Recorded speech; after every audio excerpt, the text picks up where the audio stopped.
Your plane ticket. Oops, forgot to buy it. Haha, sorry. When I told my boss that I was the only one without a plane ticket for the company trip, he said everyone around us burst into laughter. Eventually, the group arrived at the luxury hotel without me. But then the manager of the hotel told them something. He's not here, so you can't use the facility. Yes, this is where my revenge on my boss began. My name is Tyler Brown. I'm 40 years old, and I am a company employee. I joined this company right after high school, enduring daily harassment from my college-educated boss, Ethan. Lucky you, getting into this company with just a high school diploma. Ethan values educational background and doesn't accept anyone without a college degree, so he's relentless with me. But I have a reason for sticking it out and not quitting. Sorry, it's always my fault you're in trouble. Not at all, Grandma. You raised me. Consider it payback. Yes, my only family is my grandmother. She hurt her back and can't move around freely, so I take care of her with the help of a daytime helper. With my parents gone, she took me in and raised me, so quitting my job is out of the question. I just want her to always be happy. Driven by that sole purpose, I keep on working. She seems to enjoy spending time with her helper during the day, so I want to maintain that lifestyle for her. So I went straight to work after high school without going to college. My grandma regrets not being able to send me to college, but I just want her to enjoy life without worrying about the past. Got any hotel recommendations for the company trip in 5 months? One morning, our department head Michael asked all the employees during the morning meeting. The trip was in 5 months, and he was looking for a hotel to stay in. Knowing little about the local accommodations, Michael was asked by Mr. Smith, the CEO, to gather suggestions from the employees. Remembering a hotel I stayed at near that tourist spot, I eagerly raised my hand. Yes, I've stayed at a hotel around there before. How about that one? I suggested the hotel I once stayed in with my grandma to Michael. After I told him the name and location, he happily agreed to check it out and report it to Mr. Smith. Anyone else? If not, I'll report Tyler's suggestion to Mr. Smith. All in agreement with Michael's call, all employees replied yes, and the meeting ended. As I returned to my work, hoping my suggested hotel would be chosen, it happened. That hotel you mentioned is a luxury hotel, isn't it? You, a high school grad and bottom-tier employee, stayed there. Quit lying and showing off. Suddenly, appearing before me was Ethan. He seemed to know about the hotel I had suggested to Michael. I'm not trying to show off. It's a place my grandma took me to when I was little. The view from the room is great, it's spacious, and I just thought it would be nice for everyone to stay there. I explained this, though Ethan's condescending attitude still bothered me. But Ethan just laughed more upon hearing it. Your grandma took you there. That's hilarious. If you were really rich enough to afford a luxury hotel, you'd have been sent to college, wouldn't you? He ridiculed me without any knowledge of my family circumstances, as if it were a matter of course. Just because someone has graduated from college doesn't necessarily mean they're superior, but I couldn't talk back as Ethan is my boss. After being berated, I went back to work, though not in the best mood. I'm home. Are you okay? You seem down. Returning home, feeling down, my grandma greeted me as usual, but looked worried seeing my state. Not just about what Ethan said, but I also had to tell Grandma about the company trip. Participating in the trip means leaving this house. A helper takes care of Grandma during the day, but I've always been there at night, so we need someone else. The company has decided to go on a trip. Oh, that's great. You work hard, so why not take a break and go? Grandma's casual response surprised me, But sensing my hesitation, she continued, "Don't worry about me. I'll be fine. We've got the neighbour lady nearby, so don't worry about me and enjoy your trip." Our neighbour is a slightly younger elderly lady who's always been close to my grandmother. It seems my grandmother has arranged so that she can stay over at that lady's house. "Thanks, Grandma." Her reassurance brought a smile to my face, and I continued to tell her more about the trip. Later on, the company trip was decided to be at the luxury hotel I recommended. It was a 2-night, 3-day trip packed with luxury to reward the employees for their hard work and contributions, including sightseeing at the destination. Looking at the distributed itinerary, I was excited when Michael called me over. "Sorry to ask, but could you handle the flight and hotel bookings? I'm not great with this stuff." "Leave it to me." Having recommended the luxury hotel to Mr. Smith and Michael, I gladly took on the responsibility. "Man, wow, you won. Mr. Smith loved the luxury hotel you suggested, and he's looking forward to it." Hearing this from a pleased Michael raised my anticipation for the day. Arranging everything would ease the burden on Michael and Mr. Smith. It felt great to be helpful. I quickly booked the flights and hotel reservations for everyone attending the trip. The next day, as other employees checked the reservations, they noticed a discrepancy in the number of flight tickets. "Tyler, it seems we're 1 ticket short." "What?" "I'll check it right now." I hastily opened my computer to review the purchase history. Comparing it with the list, I realized something. "Sorry, I forgot to book my own ticket." Realizing I had omitted myself from the list, I chuckled, joined by my colleagues who helped me check. It's good to prioritize others over yourself, but still, teased Michael. The office filled with laughter. It was a pleasant atmosphere. However, Ethan and some other college-educated employees chimed in disapprovingly. "It's not just forgetting. If we hadn't noticed, we'd have been scrambling because of you on the day." "That's true, but well, Ethan, let's leave it at that. We noticed it in time, so it's all good. Now that all the reservations are done, we should proceed with buying the plane tickets. Ethan, I'd like to pass the baton to you this time." Asked by Michael, Ethan, looking dissatisfied behind my work, nodded. Then he snatched my reservation documents and quickly disappeared. At that moment, for some reason, I had a bad feeling. It was especially because Ethan seemed unconvinced, but surely he wouldn't go as far as to sabotage a major event like the company trip. I was completely off guard. "Take care and have fun." "Thank you, Grandma.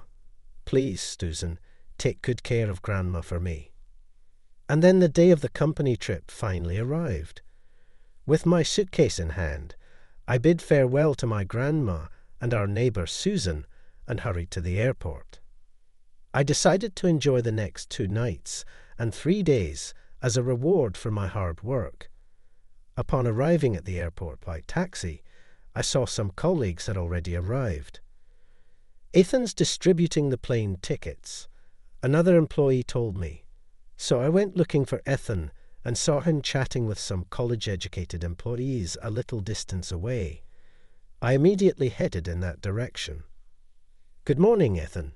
Can I have my plane ticket, please?" I approached, and as Ethan noticed me, the painful stare came my way, but I still asked. To my surprise, Ethan just smirked and laughed. "Your plane ticket? Oops, forgot to buy it. Haha, sorry." At Ethan's words, the college-educated employees around him burst into laughter, some holding their stomachs. Ethan was laughing so hard he was in tears. "So funny. Sorry, I forgot to buy it, but you forgot a reservation once too, so we're even right." Ethan dug up my past mistake, seemingly to justify his own. He deliberately didn't buy my ticket. The fact that this was the case was beyond shock and anger. I had reached my limit of tolerance, apparently more than I thought. Finally, I exploded in anger at Ethan's harassment. Even at such a time, I understand. If that's the case, I'll cancel my trip right here. Cancel. You've come this far and you're cancelling. You can buy a ticket on the day, right? Who would willingly buy their own ticket when it's supposed to be covered by the company? Even if I did buy it myself, with Ethan around, he'd surely find ways to harass me at the destination. He's intending just that, I said. He looked at me as if he had won. So the best action for me was not to participate in the trip. Of course, the reason for my choice would become clear later. It might look like I'm giving up, but it's actually a strategic retreat. I have no desire to buy a ticket on the day to join this trip. Knowing how much Ethan and the others dislike me, I'd rather gracefully step back. I thought you begged to join, but this is a letdown. Don't worry, we'll enjoy the trip enough for you. Just stay and take care of your grandma. Maybe you should consider a career change to a helper, ha? Ethan's words again caused an uproar of laughter. Other passengers and employees arriving at the airport looked annoyed at Ethan and his group, but they didn't care. Unable to stand being around such insensitive people, I turned around. Michael and Mr. Smith hasn't arrived yet, so please tell them I'm cancelling. Goodbye. Sure thing, see you, Ethan replied. After telling the rowdy group, I left the airport. What happened to Tyler? Later, during roll call, Michael noticed my absence and asked Ethan. Tyler said he suddenly felt unwell and went home. Is that so? I hope he's all right. Looks like everyone's here then. After the roll call, everyone boarded the plane under Michael's direction. Soon after, the plane departed and safely arrived at the destination, a popular tourist spot. Meanwhile, I returned home with my carry-on, put down my luggage, and then went to visit our neighbour Susan. Aren't you supposed to be on the company trip? Susan was quite surprised to see me back, and when I told her I returned because I felt ill, she became extremely worried. Her and my grandma's concern, suggesting I rest immediately, made me feel comforted. I have people who worry about me like this in my everyday life, but in reality, I wasn't ill at all. I just couldn't bear the harassment I received from Ethan earlier and returned home. I didn't want to cause them any unnecessary worry. Glancing at Susan's clock, I realized that by now, Ethan and the others would be arriving at the destination.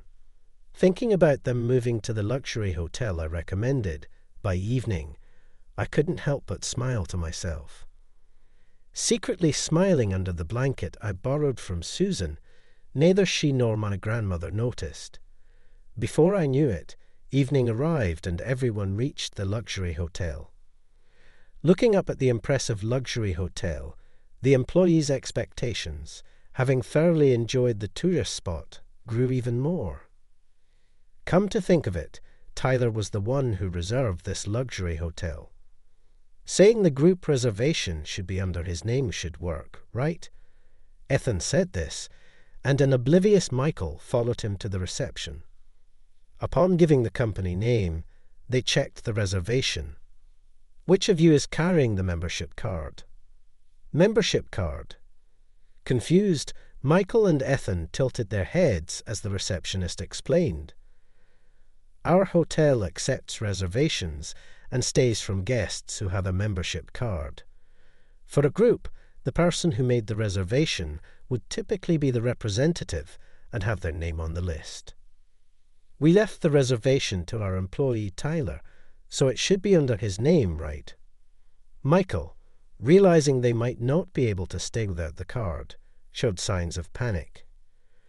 Thinking about mentioning my name might help. As I made the reservation, Michael said, the reservation is listed, but where is Mr. Tyler Brown? Either way, without presenting a membership card, You cannot use our hotel. Tyler suddenly felt ill and couldn't come, so we don't have his membership card. Ethan began to show signs of panic, his voice of frustration spreading among the surrounding crowd. The employees looked anxiously at Michael and Ethan. "I'm sorry, but get the manager out here. I'll talk to them."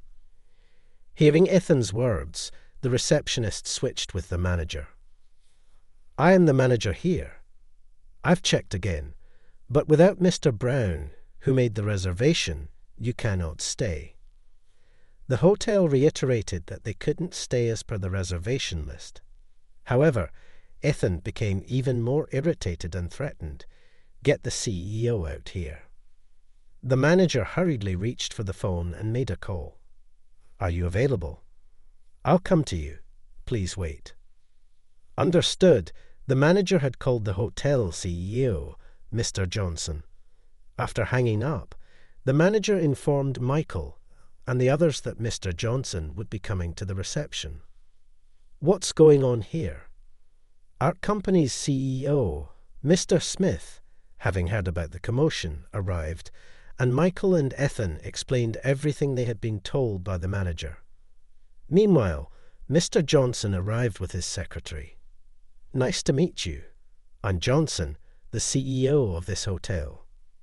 Thank you very much for your courtesy." Everyone swallowed hard at the sight of both CEOs meeting. Unconcerned by the tense atmosphere, the two CEOs exchanged business cards and spent a moment inspecting them before putting them away. "Actually, I've just been informed by my employees that we can't stay here without a membership card. Yes, the guest who has the card supposedly fell and hasn't arrived at our hotel." Mr. Smith looked anxious, but Mr. Johnson maintained a smile throughout. As Ethan became increasingly suspicious, Mr. Johnson was about to make a shocking revelation. "Mr. Tyler Brown, the guest in question, called me earlier. He wasn't actually ill but couldn't come here because a malicious employee didn't give him a plane ticket," Mr. Johnson said. At Michael's words, everyone's gaze suddenly turned to Ethan. He was the only one who had openly shown malice towards me, so everyone unanimously directed their stares at him, making him even more flustered. "It wasn't me. Don't lie. I heard it at the airport," Ethan told Tyler. "He forgot to buy his ticket. Is that true, Ethan?" Mr. Smith confronted Ethan, who seemed to be in doubt, looking around for help in a panic. But with witnesses present, no one defended Ethan, not even the college-educated employees pretended not to know him. Ethan, looking frustrated, finally confessed the truth. "It was just a light-hearted joke. He's only a high school graduate and always tries to outshine me, a college graduate. I couldn't bear the thought of him going on the company trip, so I admit it, I didn't buy his plane ticket," Ethan confessed. Mr. Smith scolded Ethan for his actions. "What have you done? You've ruined our much-awaited trip. Does this mean we have to sleep outside on our first day?" "Don't worry, Mr. Smith. As an exception, we will allow you to stay tonight without a membership card. I have a long-standing relationship with Mr. Brown, so I cannot let his colleagues sleep outdoors," Mr. Johnson assured. "Thank you, you've saved us," everyone said in relief. Now that everyone knew Mr. Johnson, and were acquainted, Ethan spent the day quietly, a change from his usual behavior. "Thank you for your cooperation," I said. "Not at all. Please don't worry about it. Please extend my regards to Dorothy," Mr. Johnson replied. After everyone was settled in the hotel, Mr. Johnson called me, and I expressed my gratitude. Upon hearing what had happened, Mr. Johnson was deeply apologetic. Mr. Johnson was an old friend of my grandmother and had been close to us for many years. Since my grandmother hurt her back, I hadn't been able to visit or use the hotel. When I mentioned introducing the hotel for the company trip, He was very pleased and had been looking forward to seeing me. Unfortunately, things turned out this way, leaving me feeling apologetic. I promised to visit him again with my grandmother, I thought to myself, ending the call with Mr. Johnson. Afterwards, everyone returned safely from the company trip, but Ethan was severely reprimanded by Mr. Smith and Michael. His deliberate omission of buying other employees plane tickets and the harassment towards me and other high school graduates came to light, leading to his transfer. After his transfer, I heard Ethan ended up in an apartment where the head of the department seemed to be a very strict man, and he had to be disciplined every day. I hoped that he would learn from this and stop prejudging and harassing people based on their educational backgrounds. "Long time no see, how have you both been?" I asked. "Thanks to my grandson, I'm always in good spirits," Mr. Johnson replied. Several years later, I visited Mr. Johnson's hotel with my grandmother, who was in good health. We couldn't make it to the company trip years ago, but I'm really glad we could visit together this time. The reunion was a joy for Mr. Johnson, and my grandmother was all smiles in the welcoming atmosphere. I felt deeply moved, knowing that it wasn't just my effort that brought about this happiness. It's all because of the connections we've made, I thought to myself.